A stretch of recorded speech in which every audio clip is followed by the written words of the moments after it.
The bottom line, the jokes notwithstanding, very few people were looking at what happened last night in Britain happening at all, because the consensus, always dangerous, was that she would add to her seat significantly, and judging from polls just a few weeks prior, she would easily do so.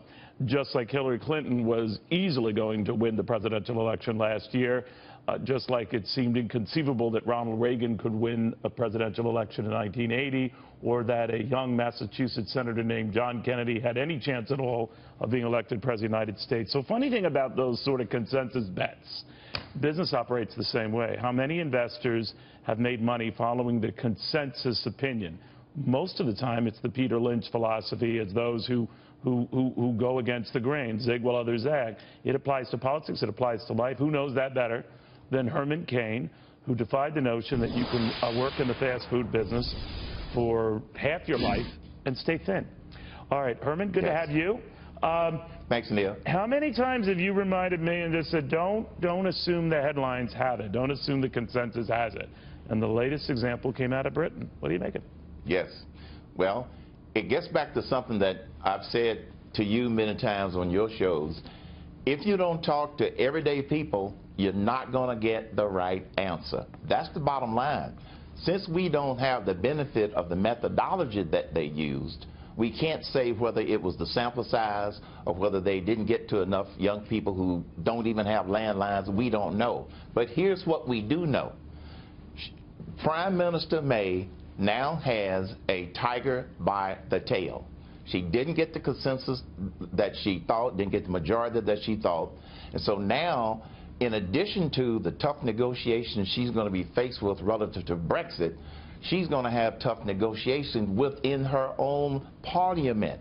And so that's going to be an uphill struggle. I wonder, though, what we miss, and we missed it certainly in this country, or most did. You know, if you read polls, you read surveys, and that oftentimes is what a lot of the media goes on. But you see undercurrents. You saw it in your own campaign, the people who were, you know, just dismissing any chance you had at all, and for a while you were on fire. The fact of the matter is, no one saw that, no one could appreciate that, and it keeps happening, Herman. So I guess what I'm asking, and a lot of folks want to know, how do you prevent it from happening again? How do you gauge, for example, with President Trump and personal approval ratings that are down?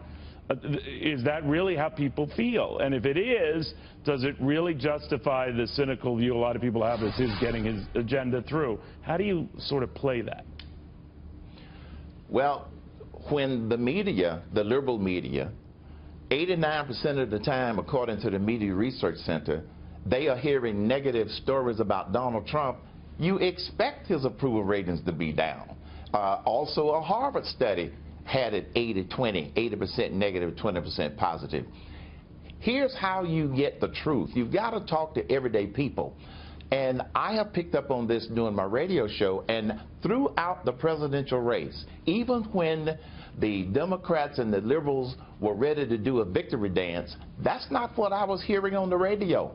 And I take calls every single day. I think they're going to have to change their methodology in terms of who they talk to, and not just some random sample that they think that they have the answer. That's the only way. They are going to have to drill down to get a better reading. And like you said, we saw that the consensus relative to Theresa May, it was wrong. The consensus by some relative to Donald Trump, it was wrong. They're not talking to the right people. And I'm talking about everyday people, because these are the ones that really reflect what the mood is. And let me give you one other very quick example. Because the media is just focusing on, the liberal media, because they're just focusing on bringing down Trump, 50% of the people who get any news at all aren't getting the truth about what's happening in this country. We have a very positive tone from the top with the president. And look at the Dow that you just showed. Look at what's happening to job creation. Look at all of the positive things that are happening, because this is a much more business-friendly administration. And so this is where a lot of people are getting bad information from the liberal media, because they're not being told the truth about what the results are. That's that undercurrent that you referred to that I hear about every day and you hear about every day. Herman, great seeing you again. Be well. My pleasure. Herman Cain.